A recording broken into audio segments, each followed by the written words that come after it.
بسم اللہ الرحمن الرحیم۔ حیات انسانی کا کوئی پہلو ایسا نہیں ہے جس کے پاکیزہ خد و خال سید البشر حضرت محمد صلی اللہ علیہ وآلہ وسلم کی زندگی میں نہیں ملتے۔ ریاست، عبادات، معاشیات، سیاسیات ہیں تو وہ محسن انسانیت کی ذات اقدس ہے۔ قائد انسانیت خاتم النبیین صلی اللہ علیہ وآلہ وسلم کی سیرت طیبہ پوری کائنات میں آئیڈیل کی حیثیت رکھتی ہے۔ اللہ تعالیٰ نے آپ صلی اللہ علیہ وآلہ وسلم کو تمام جہانوں کے لیے رحمت بنا کر بھیجا۔ سورۃ الانبیاء آیت نمبر 107۔ ترجمہ: ہم نے آپ کو تمام جہانوں کے لیے رحمت بنا کر بھیجا ہے۔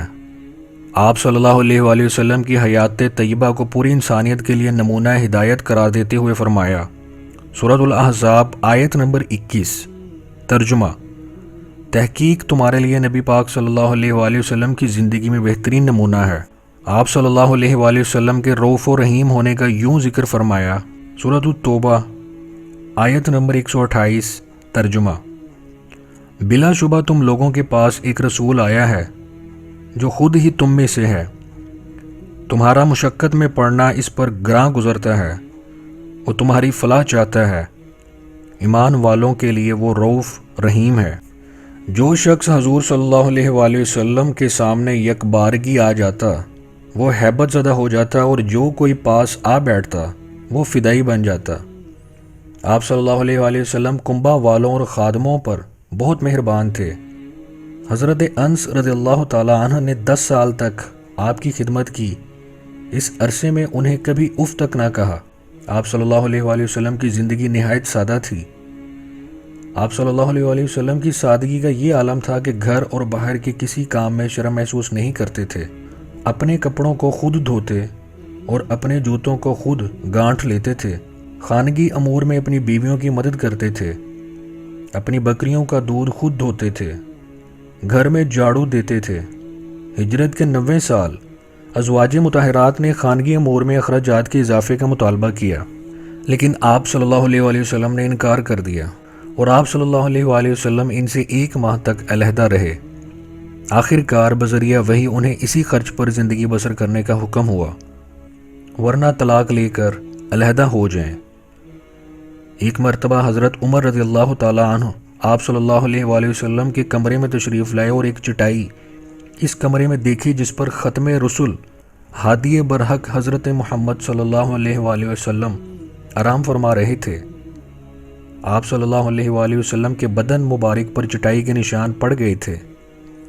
یہ عالم دیکھ کر حضرت عمر رضی اللہ تعالیٰ عنہ کی آنکھوں میں آنسو آ گئے اور کہا، کیسو کثرت و نہروں اور پھلوں کے مزے لوٹیں، اور آپ صلی اللہ علیہ وآلہ وسلم اللہ تعالیٰ کے محبوب ہیں، کس طرح زندگی بسر کریں؟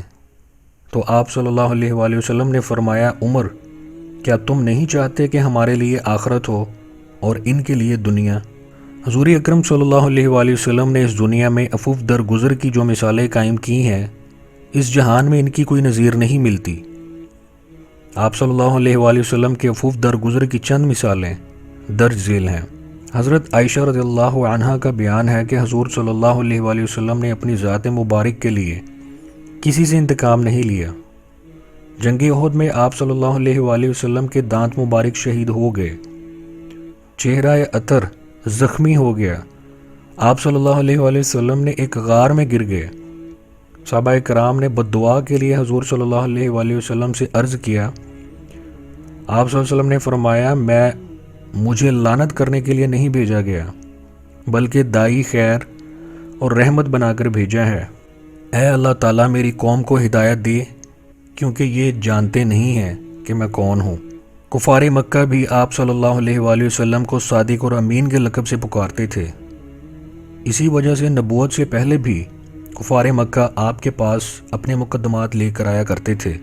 ایک دن ابو جہش نے کہا، محمد صلی اللہ علیہ وآلہ وسلم، میں تجھے جھوٹا نہیں سمجھتا، لیکن تیری تعلیم پر میرا دل ہی نہیں ٹھہرتا۔ صفا کی پہاڑی پر آپ نے چڑھ کر فرمایا، لوگو، اگر میں تم سے کہوں کہ اس پہاڑی کے پیچھے تمہارے دشمنوں کا ایک لشکر آ رہا ہے تو کیا تم میری بات تسلیم کر لو گے؟ سب نے کہا، ہاں بے شک، کیونکہ آپ ہمیشہ سچ بولتے ہیں۔ عدل و مساوات اور دیانتداری اور انصاف کے بارے میں آپ صلی اللہ علیہ وآلہ وسلم ایسے اعلیٰ اصول پر قائم تھے۔ دوست دشمن ادنا اعلیٰ، امیر غریب، عربی اجمی اور اپنے اور پرائے میں کوئی فرق نہیں کرتے تھے۔ فاطمہ نامی ایک عورت جو قبیلہ مخزوم سے تعلق رکھتی تھی، چوری کے جرم میں پکڑ کر آپ صلی اللہ علیہ وآلہ وسلم کے پاس لائی گئی۔ حضرت اسامہ بن زید رضی اللہ تعالیٰ عنہ نے سفارش کی، لیکن ارشاد ہوتا ہے کہ فاطمہ رضی اللہ تعالیٰ عنہ بنت محمد صلی اللہ علیہ وآلہ وسلم بھی چوری کرتی تو اس کے بھی ہاتھ کاٹ دیے جاتے۔ حضور صلی اللہ علیہ وآلہ وسلم نے اپنی وفات سے قبل یہ فرمایا کہ کسی کا کچھ قرض مجھ پر ہو تو وہ وصول کر لے، کسی کو مجھ سے کوئی تکلیف پہنچی تو وہ قصاص لے لے۔ حضور صلی اللہ علیہ وآلہ وسلم وعدے کے پکے تھے، جو بھی وعدہ کرتے اسے پورا کرتے تھے۔ دشمن ہو یا دوست، ہر ایک سے کیے ہوئے وعدہ کو پورا کرتے تھے۔ صلح حدیبیہ کے معاہدے میں ایک شرط یہ بھی تھی کہ مکہ کا کوئی شخص مدینہ گیا تو اسے واپس کر دیا جائے گا۔ ابھی معاہدہ طے ہو رہا تھا کہ ابو جندل مکہ سے بھاگ کر آپ صلی اللہ علیہ وآلہ وسلم کے پاس آن پہنچا۔ مکہ والوں نے مطالبہ کیا، اسے ہمارے حوالے کر دو۔ ابھی معاہدہ پر دستخط بھی نہیں ہوئے تھے، لیکن آپ صلی اللہ علیہ وآلہ وسلم نے کہا کہ چونکہ ہم زبانی عہد کر چکے ہیں، اس لیے ابو جندل رضی اللہ تعالیٰ عنہ کو واپس کر دیا۔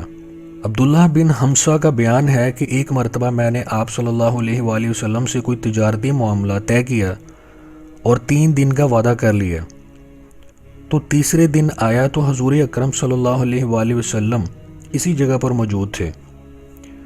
حضور اکرم صلی اللہ علیہ وآلہ وسلم شروع ہی سے بڑے دلیر اور بہادر تھے۔ دشمن کا خوف کبھی بھی آپ صلی اللہ علیہ وآلہ وسلم کے دل میں نہ آیا۔ مکہ میں جب آپ صلی اللہ علیہ وآلہ وسلم کو نعوذ باللہ قتل کرنے کے منصوبے بنائے جا رہے تھے تو آپ شب و روز آزاد باہر نکلتے۔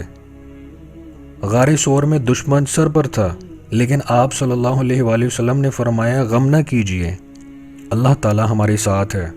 غزوہ حنین میں اسلامی لشکر چھٹ گیا اور دشمن کے تیر چاروں طرف برسنے لگے تو حضور پاک صلی اللہ علیہ وآلہ وسلم اکیلے دشمن کی طرف بڑھ رہے تھے اور بلند آواز سے کہہ رہے تھے کہ میں اللہ کا نبی ہوں اور جھوٹا نہیں ہوں، میں عبد المطلب کا پوتا ہوں۔ ایک اور غزہ کے موقع پر جب ساری فوج نرغہ میں آ گئی تو آپ نے نہایت درجہ شجاعت سے آواز دے کر سب کو اکٹھا کر لیا۔ حضور پاک صلی اللہ علیہ وآلہ وسلم صفائی اور پاکیزگی کا خاص خیال رکھتے تھے۔ طہارت و پاکیزگی کا یہ عالم تھا کہ دن میں مسواک کا استعمال کثرت سے کرتے تھے، دن میں کئی دفعہ منہ کو صاف رکھتے، گیسو اور داڑھی مبارک کو کنگھی سے آراستہ رکھتے تھے۔ آپ صلی اللہ علیہ وآلہ وسلم جسم اور لباس کو ہمیشہ صاف رکھتے تھے، خوشبو کا استعمال بھی کرتے تھے۔ صحابہ کرام رضی اللہ تعالیٰ عنہ کا بیان ہے کہ کبھی آپ صلی اللہ علیہ وآلہ وسلم کے جسم، لباس یا منہ سے بدبو نہیں آئی، بلکہ آپ صلی اللہ علیہ وآلہ وسلم کے پسینہ مبارک تک میں خوشبو تھی۔ حضرت عائشہ رضی اللہ تعالیٰ عنہ فرماتی ہیں کہ میں نے آپ صلی اللہ علیہ وآلہ وسلم کے جسم مبارک پر کبھی ناپاک مکھی نہیں دیکھی۔ حضور صلی اللہ علیہ وآلہ وسلم بہت مہمان نواز تھے۔ آپ اپنے مہمانوں کی خاطر مدارت خود کرتے تھے۔ بعض اوقات ایسا بھی ہوتا کہ خود بھوکے رہتے اور مہمان کو کھانا کھلاتے۔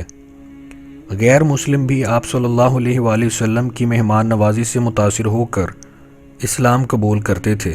حضور اکرم صلی اللہ علیہ وآلہ وسلم کی ذات میں عجز و انکساری کوٹ کوٹ کر بھری ہوئی تھی۔ ایک دفعہ ایک شخص ملنے آیا، نبوت کا روب اس قدر طاری ہوا کہ لرزنے لگا۔ آپ صلی اللہ علیہ وآلہ وسلم نے کہا گھبراؤ نہیں، میں بادشاہ نہیں ہوں، ایک قریشی عورت کا بیٹا ہوں جو سوکھا گوشت پکا کر کھایا کرتی تھی۔ ایک دفعہ حضور صلی اللہ علیہ وآلہ وسلم گھر سے باہر تشریف لائے، لوگ تعظیماً کھڑے ہو گئے۔ فرمایا اہل عجم کی طرح تعظیم کے لیے نہ اٹھو۔ حضور پاک صلی اللہ علیہ وآلہ وسلم اپنے قول و فعل پر ہمیشہ استقامت فرماتے۔ جب آپ نے اعلان نبوت فرمایا تو اہل مکہ نے ابو طالب سے عرض کیا کہ وہ اپنے بھتیجے کو اس نئے دین کی تبلیغ سے روکیں، ورنہ ہم دونوں فریقوں میں سے ایک ہلاک ہو جائے گا۔ اس دھمکی کی وجہ سے ابو طالب پریشان ہو گئے۔